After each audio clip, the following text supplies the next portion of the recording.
오늘은 지난주에 베드로전서 1장 8절에서 9절 말씀을 봤는데 오늘은 8절에서 12절까지의 말씀을 다시 한번 보면서 말씀을 나누도록 하겠습니다. 오늘 설교의 제목을 같이 한번 읽어봅시다. 시작. 그리스도인의 정체성 예배. 오늘 예배에 관한 이야기들을 할 건데요. 잠시 후에 이렇게 예배에 관한 이야기를 할 건데 왜 그리스도인의 정체성에 관해서 얘기할 때 예배를 꼭 반드시 체크하고 가는지 예배의 중요성에 관해서 함께 나누도록 하겠습니다. 여러분, 지난주에 제가 설교를 하면서 베드로의 감격에 관해서 설교했습니다. 베드로에겐 두 가지 감격이 있었다고 말씀드렸죠. 첫 번째는 그는 3년 동안 예수님과 동행하면서 놀라운 하나님 나라의 비밀들에 관해서 설교를 들었고, 하나님 나라의 치유와 또 회복에 관한 놀라운 기적들도 많이 보고 또 뭐 대단한 일들을 많이 봤죠, 예수님과 함께. 그런데 그가 예수님을 3번 부인함으로 말미암아 배신자가 되었고, 그 배신자 되었던 베드로를 예수님께서 회복시키셨다는, 그래서 베드로는 그가 성령 충만을 힘입어서 한 번 설교할 때 뭐 몇천 명이 예수 믿게 하고 뭐 이런 일들도 있었는데, 그에게는 정말 놀라운 예수님으로 말미암는 은혜 받는 사건이 있었고, 그것 때문에 평생 예수님으로 말미암는 감격을 누리는 첫 번째 감격이 있었다고.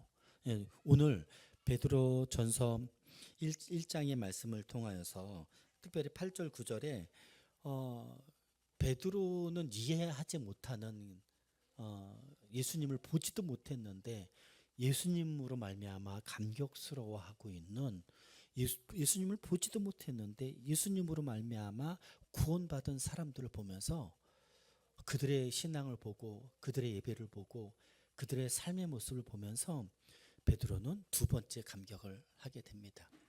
자, 그래서 지난주에 설교를 하면서 마지막으로 좀 숙제처럼 내준 게 있었죠. 한 주 동안은 나는 이런 상황 가운데 있습니다. 삶의 얘기, 정서의 얘기들은 우리 가정교회 때 참 많이 나누지만 예수님 때문에 감격, 일주일 동안 받은 은혜, 받은 감격에 관해서 나눠봤으면 좋겠다라고 했는데, 여러분들 어떠셨습니까? 가정교회에서 예수님으로 말미암는 감격들을 잘 나누었습니까? 우리 가정교회에서 저는 이런 감격을, 이런 은혜를 누렸습니다라고 하는 성도들의 이야기를 들으면서 제가 참 이게 느꼈던 것 중에 하나는, 이런 것들을 좀 지속적으로 해야 될 필요가 있겠다. 가정교회 때 보통 우리의 정서가 어떤지, 우리의 삶이 정황은 어떤지는 나누지만 예수님으로 말미암는 은혜와 감격을 집중하고, 그게 그랬었지, 예수님의 은혜였구나, 하나님의 역사하심이었구나 라는 것을 좀 집중하면서 사는 일들을 일주일 동안 해보자고 하니까 그런 일들을 참 많이 이야기하는 것들을 보게 됩니다. 그래서 가정교회 목자님들에게도 좀 부탁을 드리고 우리 가정교회 성도들에게 부탁드리고 싶은 건, 삶을 나눌 때 꼭 이 예수님으로 말미암는 은혜 받음, 감격에 관해서 함께 나눌 수 있었으면 좋겠습니다. 그리고 8절 9절에 관해서 지난주에 설교를 했었고요. 오늘 말씀은 10절에서 12절 말씀을 함께 더 보려고 합니다. 이렇게 예수님을 보지도 못했는데 그 예수님을 사랑하고 또 예수님을 믿고 말할 수 없는 영광스러운 즐거움 가운데 기뻐하는 자들에 관한 이야기, 그렇게 할 수 있었던 이유는 그들이 영혼의 구원을 받았기 때문에 그렇게 됐다라고 9절에서 설명하고 있습니다. 근데 10절에선 이거에 관해서 조금 더 구체적으로 설명하는 말씀이 나오는데요. 10절 같이 한번 읽어볼까요? 10절 시작. 이 구원에 대하여는 너에게 임할 은혜를 예언하던 선지자들이 연구하고 부지런히 살펴서, 갑자기 이 구원에 관해서 이야기할 때 베드로가 갑자기 누구를 꺼내 가지고 오냐면 선지자들에 관해서 이야기합니다. 여러분, 구약에는 선지자들이 참 많이 나오죠. 근데 선지자들의 역할이 뭐예요? 선지자들을 뭐라고 표현하냐면 나비, 예언자들, 선지자들 나비라고 합니다. 나비라고 하는 말의 뜻은 있는 그들의 말을 해석하지 않아요. 하나님께서 그 선지자에게 넌 이스라엘 백성들이 지금 잘못 살고 있으니, 이스라엘 임금들이 지금 잘못 살고 있으니 너 내 말을 그대로 전해라 라고 할 때 선지자들은 그 말을 자기의 말로 해석해서 설교하지 않습니다. 그냥 있는 그대로 전합니다. 왕이시여 하나님께서 이렇게 말씀하셨습니다. 이스라엘 백성이여 하나님께서 우리에게 이렇게 말씀하셨습니다 라고 큰 따옴표를 해서 있는 그대로 얘기합니다. 선지자들의 역할은 그 말씀에 전달을 하는 사람들, 있는 그대로. 요즘 같으면 하나님께서 말씀하시면 그걸 실황으로 찍어서 보여주는, 그 찍을 수 있나? 하나님 말씀하신 거 찍을 수 있나요? 우리의 심령에 말씀하시는 걸 어떻게 찍어요? 그래서 선지자들은 큰 부담감이 있는데 대단한 권위자들 있잖아요. 임금들은 대단한 사람들 앞에 나아가서 그들이 하나님 앞에서 제대로 살지 못하는 것에 대한 책망을 할 때 부담스럽겠습니까? 부담스럽지 않겠습니까? 부담스러운 마음이 참 많이. 직장 생활에서 잘 알지 않겠습니까? 사장이 하는 거에 관해서 그거 안 되는데, 뭐 전무님이 이사님이 하는 일들에 관해서 밑에 있는 사람들이 그거 안 되는데라고 하는 말이 쉬워요? 굉장히 좀 근데 그 일들을 하지 않으면 회사가 난리가 날 것을 분명히 알아요. 그럼 어떻게 해야 돼요? 부담은 부담이지만 마땅히 해야 될 말들은 해야 되지 않겠습니까? 선지자들이 하나님의 말씀을 전할 대상자들이 임금이었고 이스라엘 공동체였었습니다. 선지자들은 대단한 공부를 한 사람들이 아니었어요. 아무도 모르는 사람 가운데 한 사람을 하나님께서 저 사람을 꼭 집어서 너 이들이 잘못된 길을 가고 있으니 그 길을 회복해야 된다. 그리고 큰 부담스러운 마음이 있지만 임금에게 가서 이스라엘 공동체에 가서 우리들의 모습이 지금 이렇습니다. 이거 지금 안 됩니다. 라고 하나님의 말씀에서 어긋난 것들을 회복하려고 하나님의 말씀을 있는 그대로의 말씀을 부들부들 떨면서 전하는 이들이 선지자들이었습니다. 그런데 그 선지자들에 관해서 이야기할 때 베드로가 그 선지자들의 모습을 어떻게 지금 설명하고 있냐면, 이 구원에 대하여는 너희에게 임할 은혜를 예언하던 선지자들이, 우리에게 받을 하나님께서 우리의 구원을 위해서 하나님께서 예언하도록 선지자들에게 보냈는데, 그들은 그 예언에 관해서 어떤 태도를 하고 있냐면 선지자들이 연구하고 부지런히 살폈다라고 이야기합니다. 신기하지 않습니까? 있는 그대로 한번 얘기하면 되는 거 아니에요? 그냥 있는 그대로 전하면 되니까. 여러분 아셔야 될 게 있는데 선지자들은 녹음기가 아니었습니다. 하나님의 임재 가운데 먼저 나아갑니다. 제가 그런 거 있잖아요. 왜 어떤 스타를 만나고 싶어 하는데 방송국에서 그 스타를 몰래 뒤에서 이렇게 등장하게 할 때 이렇게 너무나 그 스타를 보고 싶었던 팬들이 얼마나 수수라치게 놀라는 모습들, 그런 영상들 TV에서 종종 하지 않습니까? 자기가 좋아하는 스타를 보고 싶은데도 당연히 못 보지. 포스터 아니면 밀랍 인형 옆에서 사진 찍는 것으로 충분한데, 알고 봤더니 그 밀랍 인형이 아니라 실제 그 스타였을 때 얼마나 깜짝 놀라겠습니까? 선지자들이 하나님의 말씀을 받을 때요, 틱하고 쪽지로 오는 게 아니고요, 하나님의 놀라운 임재와 영광 가운데 그들이 나아갑니다. 하나님이 그를 초대하는 거죠. 그들의 반응은 굉장히 다양하게 나타납니다. 어떻게 나타나요? 어떤 사람들은 화로 다 나요. 입술이 부정한 백성 가운데. 이사야는 그가 하나님의 임재 앞에 나갔을 때 그가 얼마나 죄 가운데 있었는지, 하나님의 임재 앞에서 그의 죄가 낱낱이 드러나는 것으로 인해서 나 이제 죽는구나 라고 이야기하기도 합니다. 많은 사람들이 숨고 도망가고 어찌할 바를 모르고 막 움츠리는 일들이 벌어져요. 제가 이 얘기를 하는 건 하나님의 말씀을 받는 순간에 선지자들이 하나님의 놀라운 임재와 영광 가운데 나갈 때에 어떤 마음이었겠는지, 그리고 그 놀라운 임재와 영광 가운데 자기 자신이 드러나고 자기 자신만 드러나는 것이 아니라 이스라엘 백성들의 모습이 드러날 때 얼마나 부끄럽고 수치스럽고 속상했겠는지. 그래서 선지자들이 그냥 하나님 말씀을 큰 따옴표로 전하는 게 아니고요, 연구하고 부지런히 살피는 일들을 했다고 합니다. 왜요? 자기도 이해하지 못하는 하는 말을, 자기도 제대로 깨닫지 못하는 말을 전할 수가 없는 거예요. 있는 그대로의 말씀을 전하지만 하나님 앞에서 그 임재와 영광과 그 현재성을 가지고 이스라엘 백성들이 말하는 것, 우상 숭배하는 것, 임금들이 잘못하는 것이 얼마나 하나님 앞에서 하나님께서 속상해 하시고 하나님 앞에서 반역하는 것인 것을 분명히 드러나기 위해서 똑같은 말을 전할 때 그냥 입술로만 전하는 것이 아니라 하나님의 임재와 선지자들의 그 전인격을 사용해서 이스라엘 백성들 앞에서 그렇게 전했다라는 것들을 베드로 사도는 이야기하고 있습니다. 근데 베드로는 갑자기 우리가 받은 놀라운 은혜와 구원이 이렇습니다라고 하는데 왜 선지자들을 갑자기 끄집어 왔을까요?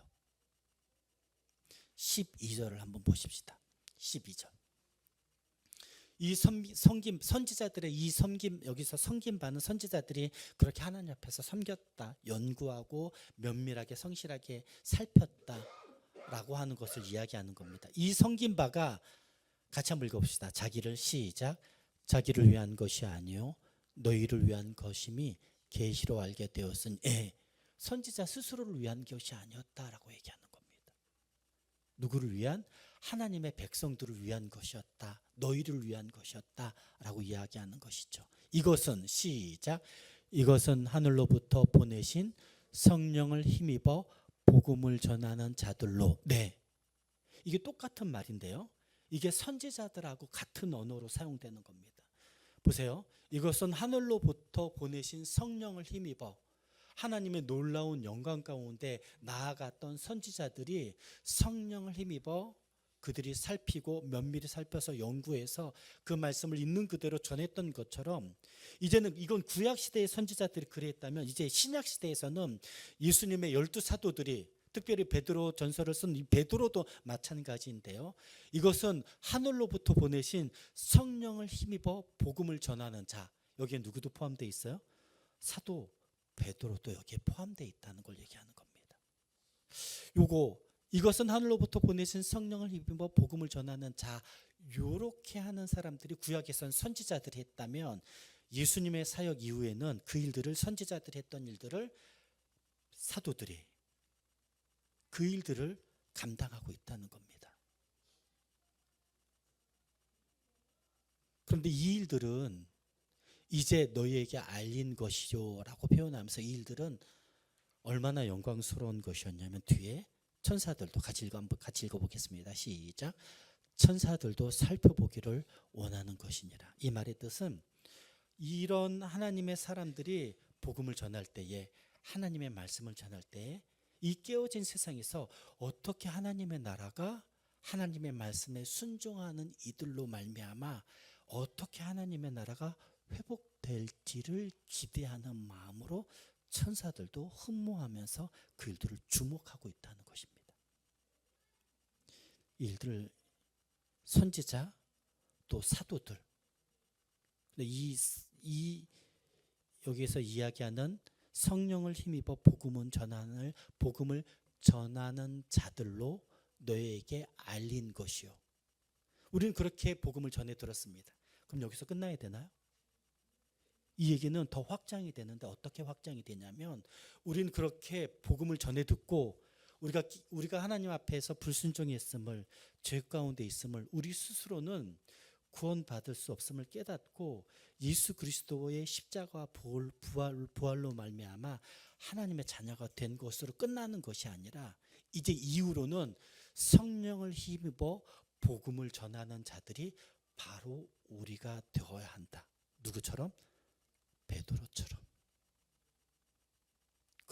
그는 예수님으로 말미암아 하나님의 자녀 그리스도인이 된 사람이었습니다. 거기서 끝나지 않고 예수님께서 베드로를 어떻게 했어요? 이제는 너는 물고기를 낚는 어부가 아니라 사람을 낚는 어부가 되게 하겠다라고 하셔서 그는 어떤 일을 해요? 성령을 힘입어 복음을 전하는 자가 되었습니다. 그가 예수를 믿고 끝나는 것이 아니라 성령을 힘입어 복음을 전하는 자가 된 하나님의 이 나라의 사역에 동역자가 된 것에 관해 말씀하시는 것이고요. 이 일들은 오늘 이 말씀을 2000년 전에 소아시아 성도들에게 또 이 말씀을 듣는 우리 조이풀 공동체에게도 동일하게 적용이 되는 것은 우리가 하나님의 자녀가 되었을 뿐만 아니라 성령을 힘입어서 복음을 전하는 하나님의 복음의 전달자들이 되었음을 우리가 놓치지 않아야 합니다. 대부분은 내가 하나님의 자녀가 되었습니다 라고 여기서 끝나요. 그럼 좀 이상하지 않아요? 저 고등학교 1학년 때 예수님을 믿고 큰 은혜를 받은 다음에 제 마음에 소원하는 것이 있었는데 그 간절한 소원함이 뭐였냐면 우리 엄마 아빠가 예수 믿었으면 좋겠어. 우리 엄마 아빠는 근데 글도 몰라. 새벽 3시에 일 나가. 집에 오면 골아 떨어져. 언제 교회를 가?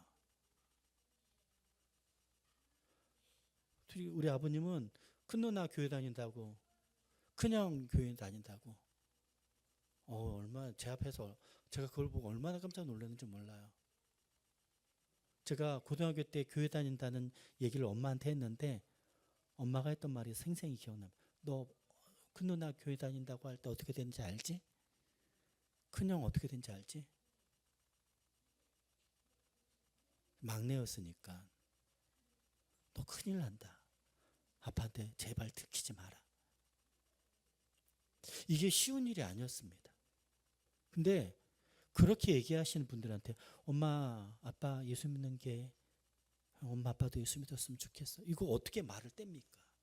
예수 믿는다고 뺨을 때리고 온 집안을 그냥 뒤집어 놨던 분들 앞에.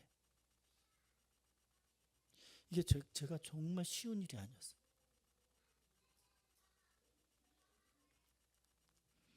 꽤 오랜 시간 기도하고 꽤 오랜 시간 말씀을 전하지만 전혀 듣지 않던 분들이 어느 날 어머니가 몸이 편찮으셨을 때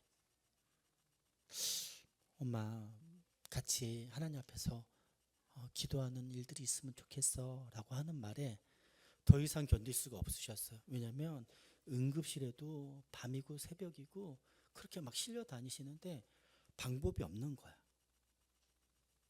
그날 새벽에 제가 어머니한테 어머니 우리 교회 가서 새벽에 같이 기도해요 라고 하니까 그러자라고 새벽에 따라 나오셔서 기도하는데 그때 좀 하나님에 대한 생각이 바뀌셨던 것 같아요. 여러분 성경에 나오는 장면들은 얼마나 순간적인 줄 알아요? 예수님이 전하니 사람들이 복음을 받아들이고 삶이 변했다고 얘기해요. 바울 보세요. 예수님을 만나고 그의 삶이 변하죠. 얼마나 다이나믹합니까? 그런데 이 성경은 이 한 장 안에 수십 년이 달려 있습니다. 그러니까 성경을 보고 있으면 착각 가운데 하나가 뭐냐면 나도 이런 예수님을 믿으면 순간적으로 이런 삶이 될 거라고 생각해요. 그렇지 않아요. 선지자들의 사역은 하나님의 말씀을 한 번 전하지 않습니다. 성경에는 한 번 전하는 게 나와요. 그리고 끝난다고요? 그렇지 않습니다. 그 일들이 이루어지기 전까지 계속해서 보이지 않는 자리에서 왕에게 그렇게 하지 마십시오. 이스라엘 백성들 너 그렇게 하면 안 된다. 심지어 선지자들은 그 예언 때문에 목숨을 잃어버리는 일들도 있죠. 죽음 전까지 죽음의 장소에서도 선지자들은 하나님의 말씀에 순종하지 않는 그들에게 끝까지 그 삶을 다해서 전하는 일들. 그래서 10절에 그렇게 이야기하는 겁니다. 은혜로 10절. 은혜를 예언하던 선지자들이 연구하고 부지런히 살펴서 그들은 끝까지 한 번 전하는 게 아니라 죽을 때까지 그 일들을 해요. 사도들도, 예수님도 그렇게 하시죠. 십자가에 달리실 때까지. 사도들도, 대부분의 사도들이 순교 현장에서 사라졌습니다. 사도 베드로도, 또 사도 바울도 그러지 않았습니까? 하나님 나라의 복음은 그렇게 한 번 받아들이고 한 번 내가 은혜 받았습니다 라고 하는 현장에서 끝나는 것이 아니라, 그렇게 삶이 변화되기 시작한 사람들이 그의 삶에 지속적인 하나님과의 그 깊은 은혜 가운데에 나아가는 일들이 있었고, 그 은혜 가운데에 11절, 그 은혜는 이렇게 드러납니다. 자기 속에 계신 그리스도의 영이 그 받으실 고난과 후에 받으실 영광을 미리 예언했다라고 이야기합니다. 예수 믿는 사람들은 대부분 뭘 얘기하냐면 영광에 관해서 이야기합니다. 그래, 예수 믿으니 우리가 그 나라에 가서 대단한 하나님의 영광을, 요한계시록에 보면 놀라운 은혜들의 영광들이 있으니까 소망합니다. 그런데 그거는 절반만 맞는 거라고 제가 항상 말씀드리잖아요. 그들이 누릴 첫 번째 영광은 이미 이 땅 가운데 우리는 받았습니다.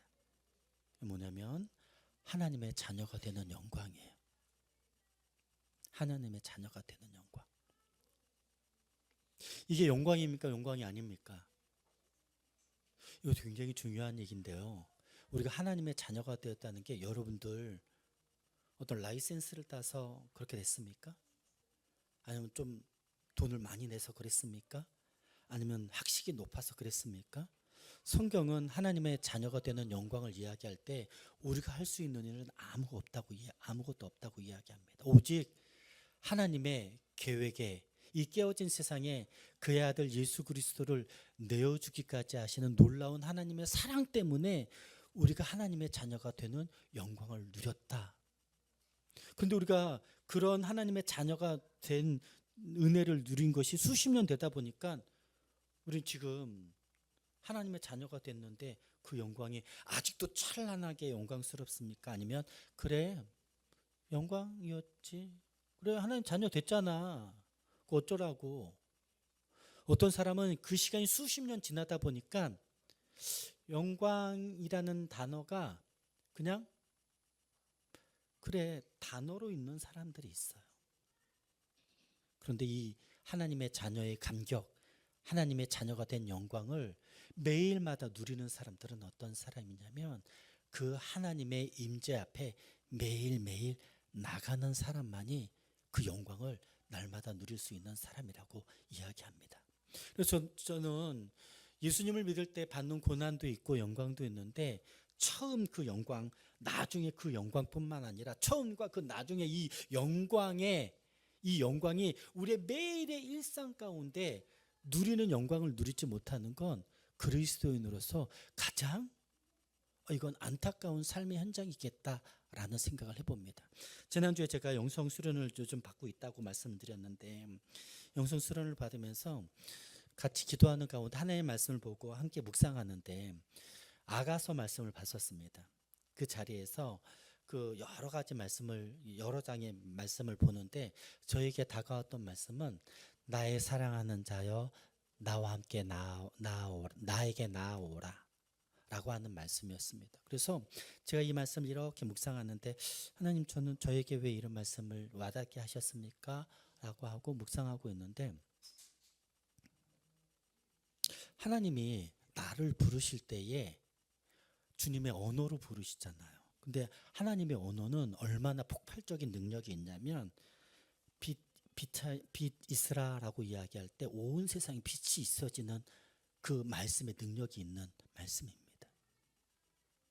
온 세상을 말씀으로 창조하신 그 말씀 안에는 세상이 알 수 없는, 가늠할 수 없는 놀라운 생명의 능력으로 가득 차 있는 말씀이셨어요. 우리가 그걸 알고 있지 않습니까? 근데 그런 말씀의 하나님이 나를 부르실 때에 나의 사랑하는 자여 라고 나의 이름을 그렇게 너무나 사랑스럽고 달콤하게 부르시는 거예요. 그래서 제가 하나님 그렇게 나를 사랑스럽게 부르시는 이유가 무엇입니까? 라고 제가 묻는데 제 안에 깨닫게 되는 말 가운데 하나는 내가 너를 위해서 세상을 창조할 뿐만 아니라 이 세상이 죄로 깨어졌을 때 이 깨어진 세상에서 너를 위해서 내 아들 예수 그리스도를 십자가에서 달리기까지 하면서 내가 너를 사랑하는 것을 보여주지 않았느냐. 내가 너를 사랑한다 라고 말씀하시더라고요. 그러면서 드는 생각이 내 안에 어떤 마음이 들었냐면 나를 그렇게 사랑하실 때 하나님의 창조가 깨어졌음에도 불구하고 그의 아들 예수 그리스도를 십자가에 죽이시기까지 하시면서 나를 사랑하셨다고? 내가 그래서 하나님의 자녀가 됐다고? 그건 알겠는데 하나님 나를 그렇게 사랑스럽게 부르시고 나의 구원을 그렇게 놀라운 계획 가운데 말씀하셨다면 나는 나를 어떻게 부르고 있지? 나는 나의 삶을 어떻게 보고 있지? 나는 나의 구원을 어떻게 소중하게 대하고 있지? 라는 생각이 들었습니다. 그러고 나서 얼굴이 빨개졌어요. 하나님은 나를 그렇게 사랑스럽게 부르시고 내가 실패하고 실수하고 넘어졌을 때에도 너 이제 그만이야 라고 하는 것이 아니라 여전히 그곳에 계시면서 너 내 거야. 내 사랑하는 자야. 나와 함께 하자 라고 초대하시는데 나는 내 삶이 만족스럽지 않아. 내 삶이 충분하지 않아. 그러니 내 자신이 나를 볼 때에 딱딱하게 보고 넌 좀 별로야. 넌 좀 만족스럽지 않아. 좀 불편해 너는. 나 자신을 볼 때에도 그렇게 불편하게 보는 나 자신을 좀 발견하게 되는 일들이 있었습니다. 하나님은 나를 볼 때에 그렇게 생명으로 그렇게 은혜로 나의 구원을 다루시는데 나는 나 스스로의 구원을 너무 가볍게 너무 아무렇지도 않게 함부로 대하고 있구나. 그러면서 좀 확장된 생각은 이 일들이 조금 내 안에 회복될 수 있으면 좋겠다라고 하는 말 가운데 내 옆에 있는 아내를 나는 어떻게 바라보고 있지? 우리 가족 가운데 있는 내 아들을 너무 딱딱하게 무관심하게 바라보고 있는 것 아닌지, 우리 공동체 한 사람 한 사람들을 너무 높은 기준으로 너무 딱딱하게 바라보고 있는 건 아닌지. 왜냐하면 하나님은 우리를 부르실 때 나의 사랑하는 자여 나와 함께 나에게로 나오라 라고 부르시는데 하나님은 하나님의 말씀을 그렇게 듣지 않는 우리들에게도 절대 포기하지 않는 하나님이신 것을 제가 아는데, 제가 여러분들에게 말씀드리지 않았습니까? 선지자들이 한 번만 설교하지 않았습니다. 죽을 때까지. 예수님도 한 번만 복음을 전하지 않았습니다. 죽을 때까지. 제가 사역하면서 우리 교회 성도들에게 이렇게 굉장히 중요한 저의 기준이 하나 있는데, 우리 성도들이 뭔가를 할 때 잘 안 되는 게 있어. 그러면 제가 참 낙심될 때가 있습니다. 이게 이렇게 안 되나? 네, 지난주에 제 아내하고 그런 얘기를 잠깐 했었는데, 목사님 잘하는 거 있잖아요. 그거 하시면 되죠. 나 잘하는 거? 같이 한번 따라 합시다. 그럼 될 때까지 하면 되지. 같이 한번 따라 합시다. 그럼 될 때까지 하면 되지. 하나님이 나를 포기하지 않는 것처럼 주일풀 공동체에게 하나님께서 저를 담임 목사를 세워주신 것은, 그럼 실수하고 넘어져 있고 어떤 것들이 약해져 있는 성도들이 있지만 그들을 될 때까지 부르고 그들을 될 때까지 사랑하고 그들이 될 때까지 기다려주는 일들이 하나님께서 선지자를 통하여 사도들을 통하여 저를 통하여 그리고 여러분들을 통하여 하나님께서 우리에게 이루고자 하시는 하나님의 구원의 은혜를 우리에게 허락하시는 일들이 과거의 어떤 한 번의 현장이 아니라 구원은 현재성이라고 말씀드렸잖아요. 그 일들을 매일매일 우리들에게 좀 친절하게 소중하게 감격스럽게 스스로를 대하고 옆에 있는 이들을 그렇게 대해줄 수 있는 하나님의 구원의 태도, 사랑의 태도들이 우리로 말미암아 다시 한번 소중하게 일어날 수 있으면 좋겠다라는 말씀을 여러분들에게 꼭 말씀드리고 싶습니다. 약간 뜬금없이 선지자들이 나오고 성령을 힘입어 복음을 전하는 자들에 관해서 얘기가 나오는데 저는 이 말씀이 이번 주 좀 이렇게 좀 해석이 되는 일들이 있었습니다. 나의 사랑하는 자여 라고 나의 구원을, 나의 영혼을 바라보고 있는 하나님이 계신데 나의 영혼을, 나의 구원을 너무 무관심하게, 너무 딱딱하게 바라보지 않는 우리 가족을, 우리 공동체를 그렇게 그런 하나님의 사랑과 돌보심으로 돌아보기를 주 이름으로 축원합니다. 여러분, 이런 일들이 우리의 삶의 현장이 그 전에 구원 받기 시작한 일들과 우리가 숨을 거두어 하나님의 놀라운 영광스러운 가운데 참여하기 전까지 수많은 갭이 있지 않습니까? 삶의 현장이, 이 시간들이 우리의 일상이 바로 우리 그리스도인들의 정체성이 되는 예배로 가득 차여져야 한다는 것입니다. 우리는 보통 예배라고 하면 일주일에 한 번 드리는 걸로 생각해. 우리 지금 다 예배 드리고 있는 거잖아. 그렇잖아요. 그러니까 우리는 예배라고 하면 주일날 9시에 11시에 나와서 참여하는 시간이 예배라고 하는데, 성경에서 예배는 다시 한번 보세요. 처음 하나님의 은혜로 말미암아 구원의 감격, 구원의 영광스러움을 경험했던 것, 그게 예배라고 이야기하는 것이고요. 나중에 놀라운 마지막의 영광스러움이 이 처음과 마지막 사이에 끊어져 있는 것이 아니라, 없는 것이 아니라 매일 예배의 시간으로 그 하나님의 은혜의 감격, 구원의 감격으로 연결되어져 있는 것이 그리스도인의 삶이고, 그리스도인의 삶이 바로 예배의 현장이라고 성경은 이야기하고 있는 것입니다. 베드로전서 8절 9절은요 예배 신학에서 그 예배학에서 굉장히 중요한 예배의 그 모습으로 설명이 됩니다. 다시 한번 읽어볼까요? 8절 같이 한번 읽어봅시다. 시작. 예수를 너희가 보지 못하였으나 사랑하는도다. 이제도 보지 못하나 믿고 말할 수 없는 영광스러운 즐거움으로 기뻐하는. 이게 예배 드리는 예배의 현장에서 이 일들이 벌어진다고 한다는 것이죠.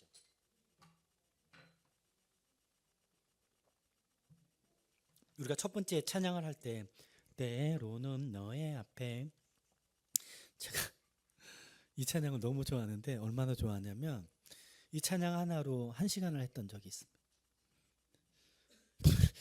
뭐 찬양 조금 쉬고 기도하고 하는 게 아니고 그냥 이 찬양으로만 1시간을 했던 적이 있어요. 이 찬양을 하는데 그때가 생각이 나더라고요. 그래서 사실은 제 그 마음에 얼마나 충동이 있었냐면 교육 목사를 밀어내고 찬양 열심히 하고 있는 교육 목사를 밀어내고 내가 마이크를 잡고 이렇게 하고 싶은 충동이 얼마나 많았지만 하나님께서 목사님을 통해서 준비하게 하신 예배 현장들이 있으니 이 시간은 나의 시간이 아니라 하나님과 교육 목사님의 시간인 줄 알고 죽을 만큼 힘들게 참았습니다.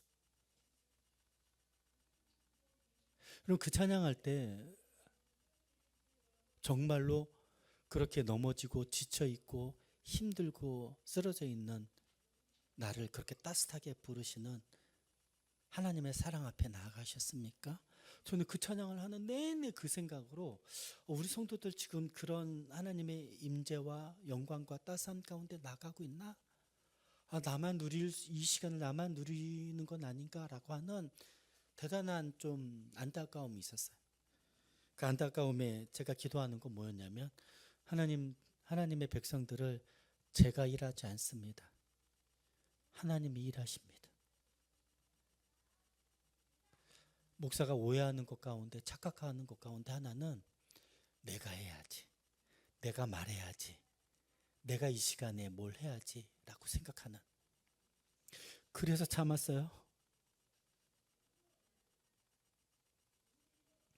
여러분, 예배의 영광은 이런 것입니다. 하나님을 우리가 보지 못하지만 사랑하는 것이고요. 이제도 보지 못하나 그럼에도 불구하고 믿는 것이고 말할 수 없는 영광스러운 즐거움으로 가득 찬 시간들을 이야기하는 것이죠. 제가 결혼한 지 28년, 29년이 됐습니다. 근데 우리 부부 안에 약속이 하나 있어요. 하루에 적어도 3번은 사랑한다고 이야기하는 겁니다. 그런데 이 약속 지킬까요? 지키지 못할까요? 차수평 이제 너무 단언하는 거 아니야? 아침에 일어나면 아내가 일어나면 저한테 와서 제가 이제 컴퓨터 의자에 앉아 있으면 이렇게 서 있어요. 할 거 하라는 거죠. 너 뭐 해야 되냐? 밥 차려라 이런 뜻이 아니에요. 아내를 안고 눈을 마주치고 사랑한다고 얘기하라고 하는 거예요. 나 얘기해도 돼 지금? 현수 형제 나 얘기해도 돼? 형제들의 고백이 여기저기서 터져 나오는데 여러분 어떻습니까? 어느 날은 제가 그 일들을 한 번도 하지 않고 지나갈 때 아내가 저한테 종종 경고할 때가 있어요. 저녁쯤에 왜 오늘은 한 번도 저한테 사랑한다고 얘기하지 않았죠? 너무 동화처럼 얘기하는 거. 아유 목사님, 너무 좀 그러는. 근데 이 일들을 제가 한밀히 학교 갈 때 어릴 때 우리한테 밖에 이제 나가는 거잖아요. 학교 가잖아요. 근데 한밀이를 꼭 불러 세웠던 이유들이 있어요. 나갈 때 인사 안 하고 바빠서 막 나갈 때가 있잖아. 그건 네 사정이고. 나갈 때 인사 안 하면 김한매 하고 불러. 다시 와야 돼. 안아주고 가야 돼. 그랬으면 좋겠어. 우리의 가족은 나갈 때 인사하고 안아주고 갈 수 있으면 좋겠어. 여러분 중요한 걸 되게 사소한 것처럼 보이지만 중요한 걸 중요하게 다루지 않으면 그냥 없어지는 거예요. 여러분들 가족에서 사랑을 어떻게 표현하고 계십니까? 예배는 그리스도인들에게 바로 이런 것입니다. 매일매일 순간순간 어떻게 하나님의 임재 가운데 나갈 수 있습니까? 나가지 못하죠. 바빠 죽겠는데. 그런데 우리는 어디 가운데 있어요? 우리의 예배의 시작은 같이 한번 따라합시다.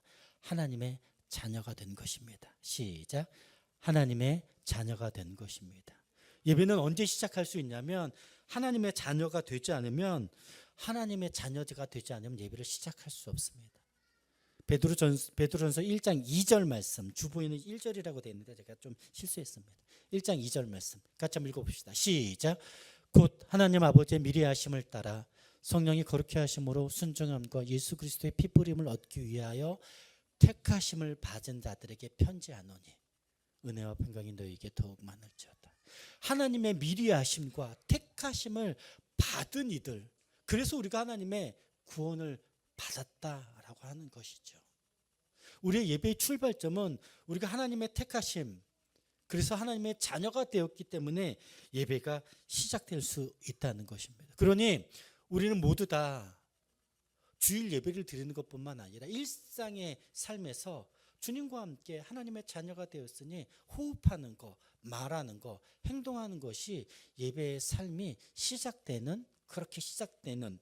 그래서 여러분 부탁드리고 싶은 것 가운데 하나는 제가 기도하면서 그 큐티를 하면서 또 영성수련을 하면서 하나님의 임재 가운데 나갔습니다 라고 하는 표현 있잖아요. 아내가 내 앞에 나오는 것처럼, 자녀들이 내 앞에 나오는 것처럼 내가 하나님 앞에 나가는 거예요. 이 시간이 뭐 30분, 1시간 굉장히 길 것처럼 이야기하지만 아니요. 아침에 일어나자마자 아니면은 자동차에 앉아서 기도하고 운전하지 않습니까? 하나님, 제 삶 가운데 하나님 저를 다스려 주십시오. 회사에 가서, 현장에 가서 책상에 앉아서 하나님, 제 삶을 하나님께서 함께 해 주십시오 라고 예배의 삶으로 초대하는 일들이 우리 가운데 시작될 수 있다는 것이죠. 그렇게 시작하는 그리스도인들과 바빠, 아니 그 기계적으로 내가 일 처리해야 되니까 똑같은 일을 하지만 똑같은 학교에서 공부를 하지만 전혀 다르게 시작할 수 있다는 것. 이것이 그리스도인의 영적인 정체성이고 영적인 실체라는 것을 우리가 놓치지 않았으면 좋겠습니다. 하루를 예배를 시작하는 우리 저와 여러분, 우리 조이풀 공동체가 되길 주 이름으로 축원합니다. 두 번째 단계는 예배를 배우는 단계가 있습니다. 베드로전서 그 예배를 배울 때 가장 중요한 것은 하나님이 어떤 분이신지 알아가는 게 제일 중요합니다. 그래서 우리가 풍삼초척기도 하고 성경도 보고 큐티도 하고 하지 않습니까? 그 교육 목사님이 날마다 올려주는 바이블 프로젝트 있죠? 여러분들 거기에 나오는 성경을 해석하는 거나 요약하는 것도 굉장히 아주 정말 너무 잘 돼 있지 않습니까? 그것을 읽고 함께 보고 말씀 묵상하는 건 우리 가운데 얼마나 큰 능력이 되는지 모릅니다. 그리고 큐티 그렇지 않습니까? 날마다 제가 큐티를 올리지만 여러분들 얼마나 재밌는지 아세요? 제가 큐티를 올리는 딱 순간 홈페이지에 큐티를 본 사람들이 숫자가 뜨는 거 아세요? 항상 똑같은데 제가 큐티를 딱 올리자마자 제 일부러 홈페이지에 그 링크를 누른 사람을 봐요. 6명에서 7명이 항상 1초 만에 봐요. 그리고 올라가지 않아. 우리 성도들이 몇 명인데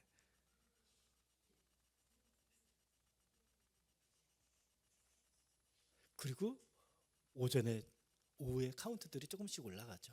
저는 누가 보는지 모릅니다.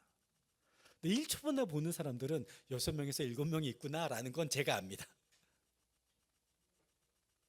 여러분 큐티하는 거 굉장히 중요하죠. 하나님 안에서 주의 말씀 가운데 나아가는 시간들. 그 말씀 안에서 저에게 찾아오신 하나님을 웰컴, 환영하고 그 말씀 안에서 동행하는 일들. 하나님께서 우리에게 과거에 하셨던 지금도 하시고 계시고 앞으로 우리에게 행하실 일들을 배우고 마음에 받아들이고 그 하나님을 기리고 그 하나님과 동행하는 일들. 여러분 이 일들을 잘 배우시길 바랍니다. 잘 배우지 않으면 이 일들은 우리 가운데에서 그 능력이 나타날 수가 없어요. 그래서 새벽에 기도하다가 제가 좀 건강이 좀 좋지 못해서 저녁에 기도하는 것들을 바꿨는데 제가 지난주에 설교하면서 그랬죠. 우리의 기도의 패턴이 다양하지만 공동체가 함께 모여서 기도하고 예배하는 일들에서 힘을 모으자라고 할 때는 우리가 우리의 패턴들이 있지만 하나님 앞에서 함께 마음을 모으는 일들은 정말 중요한 일이겠다. 여러분 이 말씀을 잘 기억해 주셨으면 좋겠습니다. 또한 예배를 배운다는 것은 무엇을 한다는 것이냐면 같이 한번 따라합시다. 하나님을 닮아가는 것. 한번 더 따라합시다. 하나님을 사랑하는 것. 여러분 사랑하는 사람들은 닮아갑니다. 하나님 앞에서 머무르는 시간이 많잖아요. 제가 아까 예배관에서 이야기했잖아요. 아가서의 말씀을 보면서 하나님께서 저에게 하셨던 마음, 깨닫게 하신 마음들을 여러분들에게 나누지 않았습니까? 제가 그 말씀 가운데 나가지 않았다면, 임재 가운데 나가지 않았다면 놓치고 있었을 겁니다. 그리고 나서 며칠이 지났는데도 이 말씀이 저에게 굉장히 중요한 말씀이어서 계속해서 되뇌이고 있습니다. 형훈아, 너의 하루를, 형훈아, 너는 너의 인생을 너무 딱딱하게 보고 있는 건 아니냐. 하나님의 사랑과 친밀하심으로 나를 존중하시는 하나님 앞에 나의 구원도 나의 인생도 그렇게 되어야 되지 않겠느냐.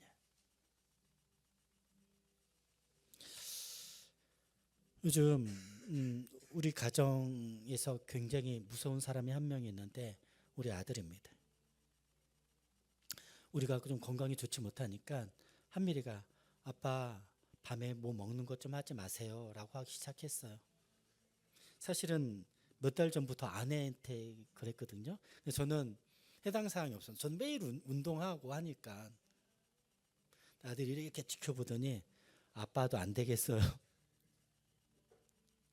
지금 엄청 눈치 봐. 약간 좀 짜증이 날 정도야. 뭐 먹으려고 하면 안 돼요. 한미라 이것 좀 사다 줄래? 안 돼요.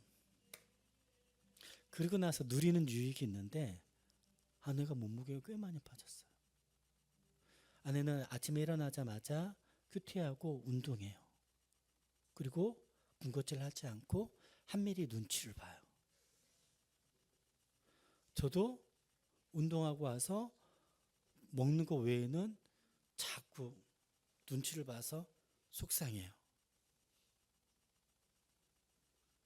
근데 입지 못했던 옷들을 요즘 입고 있어요, 다시.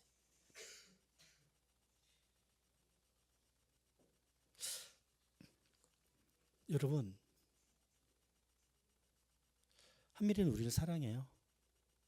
그래서 우리를 어떻게 대하냐면 딱딱하게 대합니다. 그거 안 돼요. 여러분들은 여러분들을 사랑하십니까? 그렇다면 해야 될 것과 하지 말아야 될 것을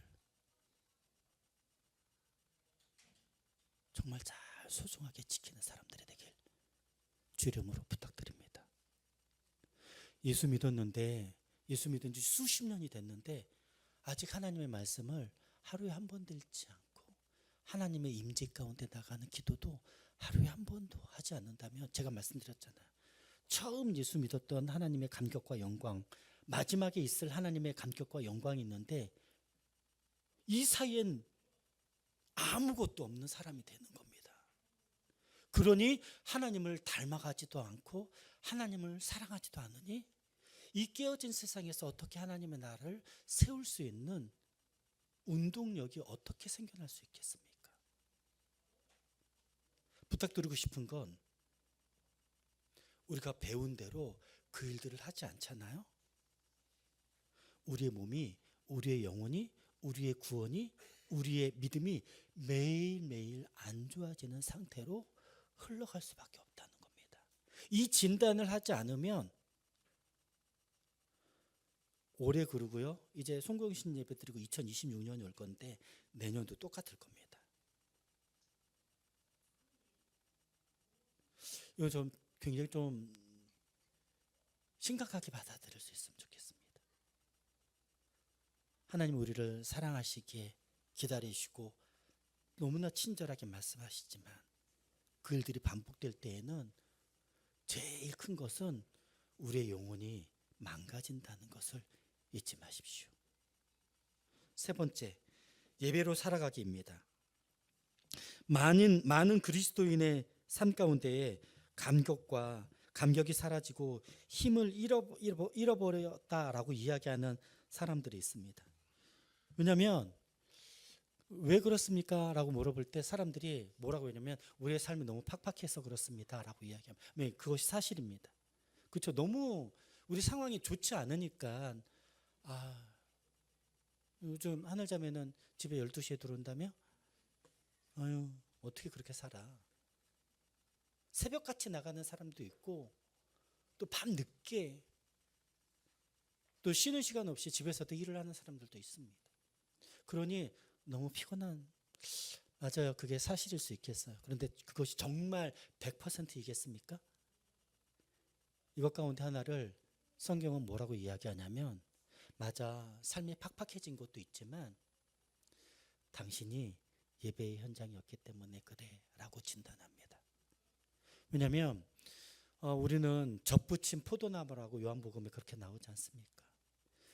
예수님께 우리가 젖붙임을 당하지 않으면, 그래서 매일매일 예수님으로 말미암는 뿌리에서 공급되어지는 양분을, 영양가를 받아들이지 않는다면 그냥 순식간에 말라 비틀어져 버릴 수밖에 없다는 것이죠. 여러분, 매일매일 밥 안 먹는 사람 있어요? 매일매일 잠 안 자는 사람 있어요? 매일매일 쉬지 않는 사람 있어요? 이 세 가지는 반드시 해야 되죠. 먹는 거, 자는 거, 쉬는 것 없이는 우리는 일을 할 수가 없습니다. 아무리 바쁜 사람이라도 이 세 가지를 하지 않으면 여러분 며칠을 견딜 수 없을 거예요. 그런데 우리가 하나님의 자녀라고 하는데 하나님의 말씀으로부터 말미암는 자양분을 공급받지 않고 하나님의 임재로부터 말미암는 영적인 기도의 호흡을 공급받지 않고 어떻게 우리가 살아갈 수 있겠습니까? 우리 풍상기 할 때 제일 많이 얘기하는 것 중에 이런 훈련을 어떻게 해요? 텐텐텐이라고 했습니다. 이제 초신자들도 텐텐텐을 하는데 우리는 지금 혹시 555 333이야. 3 뒤에는 없어. 1 뒤에는 없어. 이렇게 얘기하는 게 우리의 모습이라면 여러분 이 말씀을 듣고 우리의 삶을 정확하게 좀 진단하면서 나는 하나님으로부터 오는 영양분을 어떻게 공급받고 있지? 일주일에 한 번 설교 듣는다고요? 와, 우리의 영혼을 방치하고 학대하는 겁니다. 우리는 우리가 소중해서 차도 아파트도 좋은 옷도 또 좋은 음식도 하나님의 그 좋은 말씀은 우리들에게 언제 공급하고 있습니까? 이 일들을 좀 깨닫고 각성하지 않으면 매일매일 너무나 깡 마른 상태에서 말라 비틀어진 상태에서 주님의 마지막 때를 언제 그때가 오나라고 하며 한탄하면서 나는 생기가 없어, 나는 재미가 없어 라고 살 거예요. 제가 요즘 누리고 있는 유익들이 있다고 제가 말씀드리지 않습니까? 그런 일들은 시간이 많아야만 되는 일들이 아니라 시간이 없음에도 불구하고 하나님의 임재, 그 시간이 1분이어도 2분이어도 상관없이 하나님, 저는 오늘 하나님의 임재가 필요합니다. 오늘 중요한 계약을 해야 되는데 하나님께서 함께해 주시지 않으면 도무지 일들이 어떻게 내 능력 밖의 일들이어서 하나님 소망하는 것은 하나님의 다스림을 저희 직장 가운데 이 계약 가운데 함께하여 주십시오. 여러분 느헤미야 기도를 화살 기도라고 하지 않습니까? 중요한 일들이 있을 때 하나님 도와주십시오. 하나님 제 마음과 언어가 다스림을 받을 수 있도록 하나님 함께해 주십시오. 순간순간 하나님과 함께 하시는 것들을 경험하는 우리 한 주 우리의 일생들이 그렇게 훈련받을 수 있는 삶이 되길 소망합니다. 여러분 핸드폰 다 온라인 상태잖아요. 예배를 드리고 있는데도 저한테 알림이 와요. 보니까 뭐 하이마트에서 뭐 한대요. 나 예배 드리고 있는데 그렇게 알림이 계속 와. 이거 어떻게 하지? 끄면 되지. 우리는 24시간 온라인 상태예요. 핸드폰으로, 패드로, 유튜브로, TV로. 그런데 그리스도인이 됐다라고 하는 말은 하나님과 함께 24시간 온라인 상태로 갈 수 있는 특권이 있다라는 것을 얘기하는 겁니다. 하나님께는 오프라인인데 세상에는 온라인이야.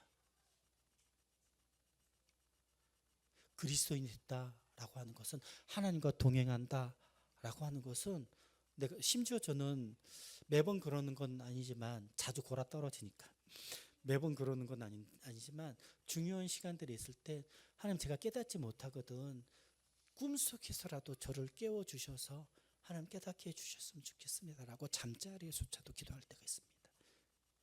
큰 고민이 있을 땐 꿈속에서라도 하나님 저를 만나주십시오라고. 여러분 하나님 앞에서 우리의 상태가 핸드폰은 온라인인데 하나님 앞에서는 오프라인 상태로 있다면 하나님의 자녀로서의 영광을 스스로 거절하고 있는 건 아닌지. 24시간 뭐 하나님의 임재 가운데 살아갈 수는 없습니다. 하지만 하나님과 동행하기 때문에 하나님께 부탁드릴 수 있고, 여러분 제가 말씀드리잖아요. 담임 목사로서 이것 할 수 있지만 제가 할 수 있는 건 한계가 있습니다. 그래서 교육 목사님께 위탁하고 하나님께 부탁을 드려요. 하나님의 시간을 하나님께서 다스려 달라고. 여러분의 가족을, 나 자신을, 회사를, 가정교회를 하나님 손에 의탁하면서 주님과 함께 살아가는, 예배로 살아가는 삶을 잘 배울 수 있으면 좋겠습니다. 마지막으로 예배를 누리는 삶이 있는데요. 되게 재밌는데 미술 작품 또 음악이나 캠핑을 사랑하는 사람들의 특징은 그걸 날마다 찾아봐요. 날마다 찾아봅니다. 예, 취미가 있잖아요. 항상 찾아봐요. 뭘 볼 때에도 그걸.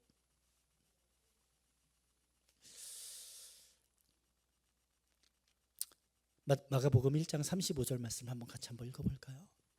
같이 한번 읽어봅시다. 시작. 새벽 아직도 밝기 전에 예수께서 일어나 나가 한적한 곳으로 가사 거기서 기도하시더니. 예수님은 하나님이셨는데 이 땅에 덩그러니 사람의 육체를 힘입고 참 하나님이 참 인간이 되어서 이 땅 가운데에 두 발을 딛고 삽니다. 하나님이니까, 삼위일체 하나님이니까 뭐하러 기도하시겠어요? 그런데 육신에 힘입고 있으니까 이분이 하나님을 만날 때 어떻게 하셨냐면 기도하는 시간으로 하나님을 만납니다. 새벽 아직 밝기 전에 예수께서 일어나 한적한 곳으로 가사 거기서 기도하시더니. 저는 수많은 사람들 가운데 기도할 수 있다고 봅니다. 저는 그래야 될 때가 있다면 그래야 된다고 봅니다. 우리 화살 기도들이 그렇지 않습니까? 그런데 정말 수많은 사람 앞에서 기도할 수밖에 없을까요? 여러분, 시간을 만드셔야 합니다. 예수님조차도 하나님이 필요해서 하나님의 임재 앞에 나가는 시간이 그의 인생 가운데 가장 중요한 시간인 것을 알아서 하나님이신 예수님조차도 하나님 앞에 나아가고자 한적한 시간에, 아무도 자신을 방해할 수 없는 시간에 하나님 앞에 나아가, 하나님, 심지어 뭣도 부탁해요? 십자가 앞에 나가기 전에는 너무나 죽을 것 같아서 자기의 제자들에게도 부탁하지 않습니까? 나를 위해서 기도해다오. 제가 우리 성도가 사업을 시작한다, 직장에 관한 고민이 있다, 누가 아프다라고 할 때 제일 먼저 하는 일이 뭐예요? 기도합니다. 그 다음에 하는 일이 뭐냐면 그에게 전화해서 너 기도하냐? 내가 기도하는 것으로 충분하지 않아. 당사자가 해야지. 너 기도하냐?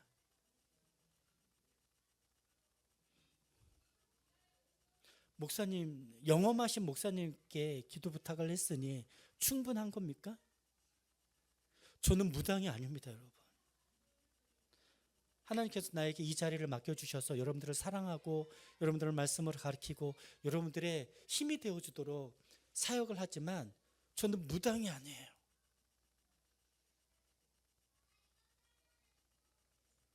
여러분, 함께 하나님 앞에 나아가서 한적한 시간, 생각해보면 우리 한적한 시간은 하루에 1시간도 없을 때가 있지 않습니까? 너무 바빠서. 그럼에도 불구하고 그 시간에 5분을 10분을 하나님 앞에 나가는 시간으로 나가지 않으면 여러분들 이 시간들이 하나님 앞에서 우리의 인생이 얼마나 메마르게 될 것을 여러분들 우리가 여태까지 경험해 왔음을 놓치지 마십시다. 연말이 되면서 여러분들에게 부탁하고 싶은 건 24시간 예배당에 나와 있으라는 이야기가 아닌 걸 우리가 알고 있습니다. 하나님의 자녀가 되어서 예배가 시작이 되었고 예배를 배우면서 큐티를 하면서 예배를 드리면서 현금 공부를 하면서 개인 말씀 묵상을 하면서 예배의 삶을 사는 텐텐텐을 하면서 예배를 이제 누리기까지 하는 일들이 우리 가운데 하나하나 단계적으로 잘 훈련되어질 때, 그래, 이런 때로는 아무 은혜를 받지 못할 때도 있어요. 우리가 매번 주일 예배 때마다 은혜를 누리나요? 매번 기도해야 할 때마다 은혜를, 그렇지 않아요. 근데 여러분, 한 가지 놓치고 있는 게 있는데 가장 큰 은혜는 우리가 하나님 앞에 나아갈 수 있는 특권을 누린다는 것입니다. 이 일들은 아무에게나 허락된 게 아니에요. 예수님의 생명의 대가를 지불하고 그 대가 지불한 것을 믿음으로 받아들인 우리들, 하나님의 자녀들만이 이 하나님의 임재 가운데 나갈 수 있는 특권을 누릴 수 있다는 것입니다. 그러니 은혜를 못 받아도 상관없습니다. 하나님 앞에 나아가 주님, 제가 주님 앞에 있습니다. 주님의 다스림으로 하루를 살아가게, 하루를 마무리하게 하나님 함께 해주십시오. 그래서 그리스도인의 정체성이 예배라고 이야기하는 겁니다. 그렇지 않으면 우리는 내 상황, 내 마음, 내 상처에 이끌려서 세상의 유혹에 이끌려서 구원은 받았으나 하나님과 동행하는 것이 아니라 내 상처에, 내 상황에, 세상의 유혹에 이끌려서 내 상처에 이끌려서 하나님의 자녀로서의 삶이 아니라 그렇게 메말라고 왜곡되고 비틀린 채로 살다가 하나님을 만나는 현장이 없으니 나는 구원받았는데 왜 내 인생은 이렇습니까? 라고 하나님을 한탄하다가 하나님을 떠나는 사람들이 있지 않겠습니까? 여러분들 보지 않았습니까? 여러분 혹시 그런 메마른 삶의 연속 가운데 있다면 여러분의 마음의 상태, 여러분의 예배의 상태를 건강하게 한번 잘 돌아보십시오. 그리고 필요하면 저에게 말씀하세요. 제가 그 일들을 돕는데 24시간을 쓰는 사람으로 하나님 앞에 여러분 앞에 있지 않습니까? 이 일들을 올해 좀 연말에 12월 달에는 이 일들이 다시 한번 좀 잘 정리되어지고 새롭게 마음을 다짐하면서 이 일들이 하나님 앞에서 건강한 그리스도인으로서의 삶을 사는 우리 조이필 공동체가 되길 주의 이름으로 축복합니다.